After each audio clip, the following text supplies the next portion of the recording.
Rivers, and it says this: I hate housework. You make the beds, you do the dishes, and 6 months later you have to start all over again. I can really relate to that. That's honestly how I feel about cleaning. But with my health indoctrination over the years, I still at least sort of think about it and maybe feel guilty for not doing it. But when we do spring cleaning, I think it can be divided into a 3-step process. And those 3 steps, which are on your little piece of the paper there, or under your plate, are to clean up and to lighten up and to spruce up. You know, almost everyone I know who has actually paid someone to clean their home tells me that they clean before the cleaning person comes. I mean, it's really silly if you think about it. They clean so the cleaning person doesn't know how dirty they are. But I think sometimes in our spiritual lives we do the same thing. So many people who want a relationship with God think they first have to clean up their own lives. The next thing I ask is, did it once serve a purpose, but it's now obsolete? We were talking about junk drawers. We used to have a big pasta bowl that sat on top of our microwave that was about this big around, and that was our catch-all thing in the kitchen. And, you know, it had the screws that you didn't know what they came from, but you were sure you were going to need someday, and all that kind of stuff in it. Well, when we moved up from Delaware, one of the things we found in the catch-all bowl, because then you actually have to clean it out when you move, was a pack of Binkies, unopened pacifiers. Now, my husband loves babies. I'm not a baby person at all. My husband loves babies. And there was a little girl in our church that he used to babysit all the time.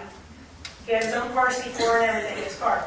And she only would use one type of Binky. So we had the spare pack in our house. So if, heaven forbid, she lost it, we could immediately substitute the new Binky. When we moved, that little girl was 5.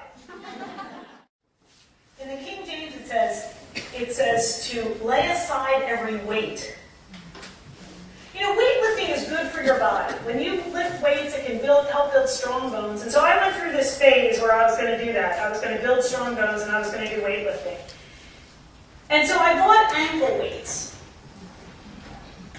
Now, when you buy ankle weights, they come with these little things. I call them hot dog weights. They're £1 a piece. And you know, they're pretty light. It's not a big deal. And this is what you're supposed to use. However, you have to add them to this thing and then strap this around your ankle. If I were going to run a marathon, I would not wear these. In fact, the box had all these warnings that said, do not walk with these on. You're supposed to sit in your chair, put them on, do your exercises, and take them right off without even walking anywhere. Because it's too much weight. It pulls you down. You can use weight for training, but you're not supposed to use it when you're running. And you know what? We're running a race, the scripture says. Our Hebrew passage says that there's a race that we're running. And I think, Nicholas, I think that there's a lot of things in our lives that are like these little hot dog weights. They're fairly inconsequential one at a time. But we add too many things into our lives and suddenly they're weighing us down. They're dragging us down. They're keeping us from doing the things that we need to do. They may be good things, but there's just too many of them. We need to choose wisely. The first 2 steps, to clean up by getting rid of sin, and to lighten up by clearing out our clutter, gives God room to bring other things into our lives. It opens up space for the Spirit of God to breathe through us. It opens up space for Him to really begin to work in us. I like to call that step spruce up.